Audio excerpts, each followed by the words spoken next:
America में राष्ट्रपति Donald Trump के कार्यक्रम में गोलीबारी की घटना हुई, आपने सब देखा। उनका जो व्हाइट हाउस कॉरेस्पॉन्डेंट्स के साथ एक एनुअल डिनर का कार्यक्रम था, वो एक होटल में चल रहा था और फिर वहां पर एक हमलावर ने दौड़ते हुए गोलियां चलाते हुए अंदर घुसने की कोशिश की। एक पुलिस वाले को गोली लगी भी, लेकिन वो जीवित है क्योंकि बुलेट प्रूफ वेस्ट पहनी हुई थी। हमलावर भी पकड़ा गया, वो भी जीवित है। और जिस तरीके से हड़कंप मचा अंदर उस हॉल में, ट्रंप को उठा करके खींच के ले जाया गया। वो अपनी पत्नी के साथ बैठे हुए थे, जेडी वैंस बैठे हुए थे स्टेज पर, उनको बिल्कुल बाजुओं से ऐसे पकड़ के खींच के सिक्योरिटी वाले लेके गए बचाने के लिए।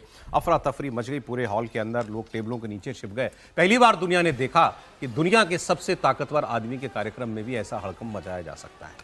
अब उस हमलावर की चिट्ठी भी आ गई है, वो उसकी बात बाद में। इस पर भारत में क्या हुआ, भारत में क्या बयानबाजी हो रही है। महाराष्ट्र कांग्रेस के सीनियर नेता हैं विजय वडेट्टीवार, सब जानते हैं इनको महाराष्ट्र में, महाराष्ट्र के बाहर भी। इन्होंने कहा कि ये ट्रंप की नीतियों की वजह से है, जैसी करनी वैसी भरनी। लोगों में नाराजगी थी और वही इस घटना में दिखी है। और फिर आगे वो कहते हैं, जैसे अपने देश में चल रहा है वैसा वहां चला। ये होना ही था और हिंदुस्तान भी बर्बादी के रास्ते पर चल रहा है। आज ट्रंप ने पूरे अमेरिका को बर्बाद कर चुका है, अपने मंसूबे पूरे करने के लिए, अपनी इच्छाओं को पूर्ति करने के लिए। जैसे कि देश में चल रहा है अपने हिंदुस्तान में, वैसे ही वहां चला, तो वो होना ही था। जितने लोग रास्ते पर उतरकर उनका विरोध किया, अब हिंदुस्तान में उतर नहीं रहे, तो इनको लग रहा है कि सब कुछ आलबेल है। लोगों में वही भावना आज भी है कि पूरे हिंदुस्तान भी वो बर्बादी के रास्ते पर चल रहा है। ट्रंप के साथ हुआ, ये सही मायने से उस सर्वोच्च पद पर आसीन व्यक्ति के बारे में नहीं होना चाहिए था। और जैसे करेगा तो जनता उसका जवाब देगी।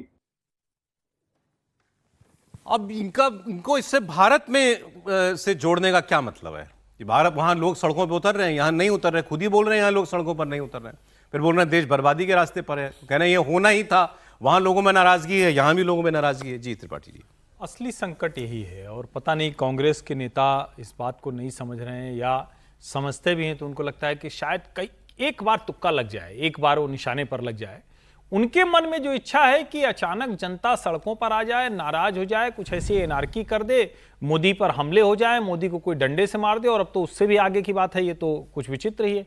और ये वही वाली साइकी है जिसमें जब वो तथाकथित किसान आंदोलन चल रहा था तो उस वक्त क्या कहा गया था। अब वो विजय वडेट्टीवार जी को ध्यान से सुनना चाहिए, याद दिला देता हूं। जैसे हमने तो इंदिरा गांधी को नहीं छोड़ा था, ये मोदी क्या चीज है। थोड़ा तो शर्म करिए नेताजी लोग। हमारे देश के दो प्रधानमंत्री इसी तरह के अतिरेक का, इसी तरह से जो आप लोगों के मन की इच्छा, बयानबाजी, उसका शिकार हो चुके हैं। वहां तो जाके कम से कम रुक जाइए। और वो दोनों तो कांग्रेसी प्रधानमंत्री थे। मतलब आपको यह भी नहीं समझ में आता कि भारत का प्रधानमंत्री किस कॉम्प्लेक्स, रिगरस, डेमोक्रेटिक प्रोसेस से चुनकर वहां पहुंचता है। वो कोई ऐसा नहीं कि कोई एक कॉन्स्टिट्यूएंसी तय होती है और उसके आधार पर कुछ वोट तय होता है। यहां एक एक व्यक्ति तय करता है। अमेरिका में एक एक व्यक्ति नहीं तय करता है भाई। वहां की तरह नहीं कि पहले उनकी प्राइमरी, उनके चुनाव अलग तरह से हैं। वैसे वो भी डेमोक्रेसी का अपना एक तरीका है, वो भी अपने शानदार तरीके से चुनते हैं। लेकिन भारत में तो कोई एक कहीं सुदूर बैठा हुआ आदमी है, उसको लगता है कि ये पार्टी है तो है। इतने तरह की पार्टियां अमेरिका में तो कुल जमा 2 पार्टियां हैं, 4 पार्टियां और लड़ती हैं, जिनमें ग्रीन पार्टी टाइप भी पार्टी जिसको कोई जानता ही नहीं। भारत में तो एक एक राज्य में दसियों पार्टी हैं, एक एक जिले में सैकड़ों प्रत्याशी हो जाते हैं। वो पर्चा जाना छपवाना पड़ता था, वीवीएम दूसरी लगानी पड़ती। वहां ये बात आप जनता को अंडरमाइन कर रहे हैं, ये करना बंद कर दीजिए। और मैं फिर कह रहा हूं, जनता को जब तय करना होता है तो नेताओं के बयान से नहीं, स्थितियों से तय करते हैं। प्रॉब्लम यह है कि जब भी दुनिया में कहीं ऐसा घटनाक्रम होता है, कहीं एनार्की होती है, अभी नेपाल में हुआ, श्रीलंका में हुआ, बांग्लादेश में हुआ, हर बार हमारे ऑपोजिशन के नेता कहते हैं यही भारत में होगा, समझ रही है, यही होगा भारत में ऐसे ही माहौल है। भारत में तो कोई बाहर निकल नहीं रहा सड़कों पर, जैसे वडेट्टीवार ने साहब ने कहा था। ऐसा लगता है कि हर बार वो जनता को कह रहे हैं, भाई तुम्हें मालूम नहीं तुम दुखी हो, तुम्हें पता नहीं तुम्हारे साथ कितना बुरा हो रहा है, तुम लोग घर के बाहर क्यों नहीं निकलते। देखिए, विजय वडेट्टीवार महाराष्ट्र के कांग्रेस के बड़े नेता हैं और उनका इस तरह का गैर जिम्मेदार बयान ट्रंप के संदर्भ में बात करें तो निहायत ही बेहुदा है और भारत के संदर्भ में बात करें तो निहायत आपत्तिजनक है। लोकतंत्र में असहमति की गुंजाइश भी रहती है और उसकी लंबी परंपरा भी है, चाहे अमेरिका हो यहाँ हो।